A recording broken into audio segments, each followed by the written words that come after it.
भारत में हॉकी के स्वर्णिम युग के साक्षी मेजर ध्यानचंद ने अपने खेल में ऐसी निपुणता हासिल की कि वह हॉकी के जादूगर कहलाए। उन्होंने भारत को ओलंपिक खेलों की हॉकी स्पर्धा में स्वर्णिम सफलता दिलाने के साथ ही परंपरागत एशियाई हॉकी का दबदबा कायम किया।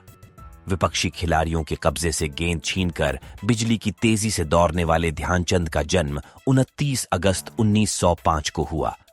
उनके जन्मदिवस को देश में राष्ट्रीय खेल दिवस के तौर पर मनाया जाता है। खेलों के क्षेत्र में उल्लेखनीय योगदान देने वाले खिलाड़ियों को विभिन्न पुरस्कारों से अलंकृत किया जाता है। राष्ट्रीय खेल दिवस की शुरुआत वर्ष 2012 में की गई। मेजर ध्यानचंद का जन्म उत्तर प्रदेश के प्रयागराज इलाहाबाद में हुआ। इस दिग्गज खिलाड़ी ने 1928, 1932 और 1936 की ओलंपिक में भारत का प्रतिनिधित्व किया। भारत ने तीनों ही बार गोल्ड मेडल जीता। महज 16 साल की उम्र में भारतीय सेना में भर्ती होने वाले ध्यानचंद का असली नाम ध्यान सिंह था।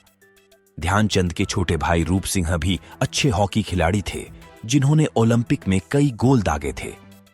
सेना में काम करने के कारण उन्हें अभ्यास का मौका कम मिलता था। इस कारण वे चांद की रोशनी में अभ्यास करने लगे। ध्यान सिंह को चांद की रोशनी में अभ्यास करता देख दोस्तों ने उनके नाम के साथ चांद जोड़ दिया, जो बाद में चंद हो गया। ध्यानचंद ने एम्स्टर्डम में 1928 में हुए ओलंपिक में सबसे ज्यादा गोल किए। उन्होंने कुल 14 गोल कर टीम को गोल्ड मेडल दिलवाया था।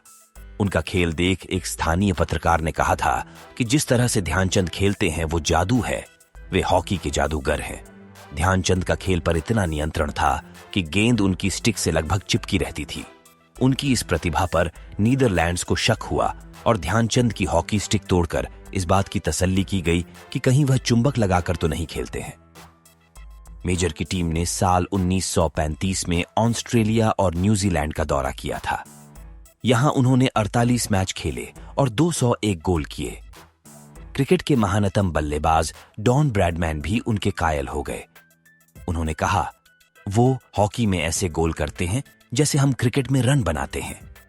वियना में ध्यानचंद की 4 हाथ में 4 हॉकी स्टिक लिए एक मूर्ति लगाकर दिखाया कि वे कितने जबरदस्त खिलाड़ी थे।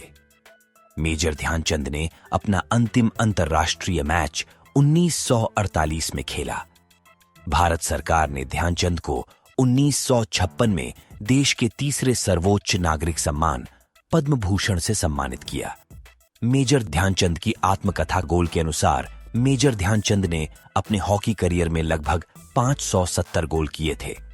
भारत की आजादी से पूर्व हुए ओलंपिक खेल में सर्वश्रेष्ठ हॉकी टीम जर्मनी को 8-1 से हराने के बाद जर्मन तानाशाह हिटलर ने मेजर ध्यानचंद को अपनी सेना में उच्च पद पर आसीन होने का प्रस्ताव दिया था, लेकिन उन्होंने हिटलर के प्रस्ताव को ठुकराकर भारत और भारतीयों को गौरवान्वित किया। मेजर ध्यानचंद लीवर के कैंसर से ग्रस्त थे। अंतिम समय में वह दिल्ली के एम्स अस्पताल में भर्ती थे।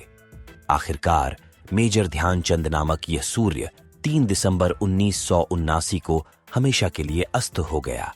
देखते रहिए हिलांस चैनल। धन्यवाद।